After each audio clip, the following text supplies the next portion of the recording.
275 square metre का दूसरा truck terminus reserve था। अब जब इनको जमीन चाहिए थी तो MIDC के पूरे अधिकारी हरकत के अंदर आए और उन्होंने एक प्रपोजल तैयार किया कि हमारे को ये 200-250 वाला जो टर्मिनस है वो काफ़ी हो जाता है, दूसरे ट्रक टर्मिनस की ज़रूरत नहीं है, तो उसको डी रिजर्व किया जाए। उन्होंने अपनी रिपोर्ट बनाया और उन्होंने अपनी रिपोर्ट बना के तो बम्बई में भेज डाले। इसी दौरान 7 दिसंबर 2022 को कैमियो डिस्टिलरीज नाम की कंपनी सिद्धांत शिरसाट साहब ने शुरू की। उसमें 3 पार्टनर्स थे। एक पार्टनर सिद्धांत शिरसाट जो उनका बेटा है, दूसरा उनकी पत्नी विजया संजय शिरसाट, ये डायरेक्टर थी, और तीसरा जो है वो एक बिल्डर है भावेन अमीन, जिनके घर में ये रहते हैं, खरीदे हैं पास के ऊपर, बड़ा बिल्डर है, अच्छा बिल्डर है। तो ये 3 लोग डायरेक्टर्स थे। अब ये इन्होंने डॉक्यूमेंट्स देना था कि हमको तो 100 करोड़ रुपए 106 करोड़ रुपए की फैक्ट्री स्टार्ट करना है, तो अपना सेल्फ कॉन्ट्रीब्यूशन भी दिखाना पड़ता है कि मेरे जेब में भी कुछ पैसे हैं, मैं ऐसी पूरा बैंक से नहीं लेने वाला हूँ करके। तो कितना पैसा इनको देना था, तो 26 करोड़ रुपये इन्होंने खुद लिख के दिया अपने एप्लीकेशन के अंदर कि 26 करोड़ रुपये जो है 26 करोड़ 47 लाख ये हम अपने जेब से देंगे करके, ये इनके अपने डॉक्यूमेंट में है। और हम लोग 79 करोड़ 42 लाख रुपीस हम बैंक से लोन लेंगे। तो ये जैसे ही इनको अलॉट हुआ तो जो बिल्डर था भावेन अमीन वो ये कंपनी से बाहर हो गया, यानी कि सिर्फ उसका अकाउंट का बैंक स्टेटमेंट इस्तेमाल करने के लिए उसको डायरेक्टर बनाया गया था। जमीन मिल गई तब वो बाहर हो गया। अब आज की घड़ी के अंदर सिर्फ 2 ही डायरेक्टर्स हैं, उनके बेटे और उनकी पत्नी। हमारा ये सवाल है कि ये 2-3 महीने के अंदर ये जो कार्रवाई हुई, लैंड अलॉट भी हो गया है, वहाँ पे काम शुरू भी हो गया है फैक्ट्री का। अब हम ये 2-3 सवाल करना चाह रहे हैं, MIDC में हमको ये सवाल जवाब देना कि क्या ज़रूरत थी कि आपने ट्रक टर्मिनस को डी रिजर्व किए? क्या आपको ऐसा लगा कि 42,000 स्क्वायर मीटर के अंदर 250 ट्रक खड़े रहते हैं और उसका एग्जैक्टली 21,275 स्क्वायर मीटर के अंदर, यानी कि 50% उतनी जगह के अंदर आपने बोले कि 70-80 रहते हैं, जबकि उसूलन अगर वहाँ पे 250 रहते हैं तो आधी जमीन के अंदर 125 होना चाहिए। तो लेकिन उनको कहानी बनाना था, मुंबई को भेजने के लिए उन्होंने कहा कि नहीं उतने काफ़ी है, यहाँ पे तो सिर्फ 70-80 बसेस ट्रक्स खड़े रहने वाले थे, तो इसको डी रिजर्व कर दिया जाए करके। अब वो डी रिजर्व हो गया और वो प्लॉट किसको अलॉट हुआ, तो ये कैमियो डिस्टिलरीज को अलॉट हुआ। अभी इनके सिर्फ 2 ही डायरेक्टर थे।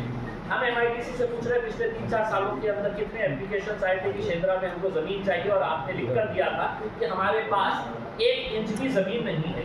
तो इनके लिए ये ट्रक टर्मिनस को क्यों हटाया गया, ये ज़मीन को क्यों दी गई, कितने पैसा आपने लिए, या आपको मंत्री जी को खुश करना था? और दूसरा हम मंत्री जी से ये पूछना चाहते हैं कि विट्स के वक्त में आपने ये बोला था, ऐसा थोड़ी है कि हमने 65 करोड़ रुपये ला लिए है करके 68 करोड़ रुपये, हम 5 पार्टनर्स थे, बोले सबने 2-2, 3-3 करोड़ रुपये देने वाले थे, बैंक लोन देने वाला था, बैंक हमारे घर पे आके लोन देती है, कैसे शब्द होते थे ऐसे, बैंक हमारे घर पे आके देते हैं करके, अगर इमेज अच्छी हो तो करके। हम बैंक यूको बैंक से पूछना चाहते हैं, इनकी पत्नी के नाम के ऊपर 5.5 करोड़ रुपए का आपने लोन दिए है, जबकि इनकी महीने साल की इनकम 25 लाख रुपये है, एफिडेविट में दिया हुआ है करके। दूसरा संजय शिरसाट साहब हमको ये नहीं बता रहे हैं, उनके एफिडेविट में दिया गया है कि उनकी इनकम क्या है। तो उनकी इनकम है जो उनको पगार मिलती है महाराष्ट्र सरकार की तरफ से, आमदार इस हैसियत से जो काम करते हैं, जो महीने की 1 लाख 2 लाख 3 लाख रुपए जो भी होगी वो। और उसके साथ साथ उन्होंने बताया है कि मेरी पगार दूसरी जो है वो कंस्ट्रक्शन कंपनी और बिल्डर के पास से मिलती है करके। तो कौन सी कंस्ट्रक्शन कंपनी के अंदर आपकी हिस्सेदारी है, भागीदारी हुई है, ये भी हमको थोड़ा सा बता दें करके।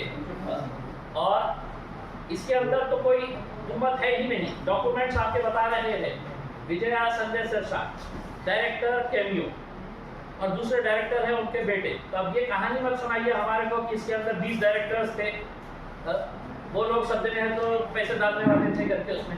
तो जो है, और मेरी उम्मीद यही है कि जल्द से जल्द इसके ऊपर खुलासा हो जाए ताकि कोई डॉक्यूमेंट के अंदर हेर फेर ना हो, MIDC भी इसके अंदर कोई हेर फेर ना करे। और संजय शिरसाट साहब ने ये प्रकरण जब बिट्स का आया था तो उन्होंने कहा था की काय मराठी माणसाने उद्योग करायचे का नाही आहे, कराच आहे, मी पण मराठी माणूस आहे, मराठी माणसाने पुढे जावं, चांगलं काम करावं, रोजगार उपलब्ध करून द्यावं। आणि सांगता सांगता तुम्ही हे सांगितलं होतं की आता बिटचं प्रकरण माझ्यासाठी संपलेलं आहे, मी माझ्या मनाला सांगितलेलं आहे ते बंद करा।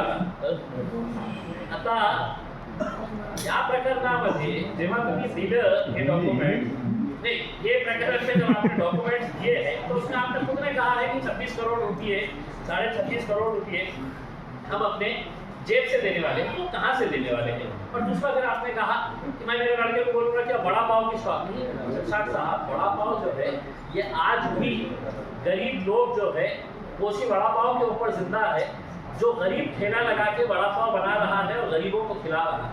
आपको बड़े पाव की जरूरत नहीं है, क्यों? आपके पास तो इतने कंपनीज है कि आप क्या क्या नहीं कर सकते हैं। ये साई सृष्टि इंफ्राटेक प्राइवेट लिमिटेड ये आपकी कंपनी है, इसमें आपका बेटा आपकी बेटी इसमें डायरेक्टर्स है।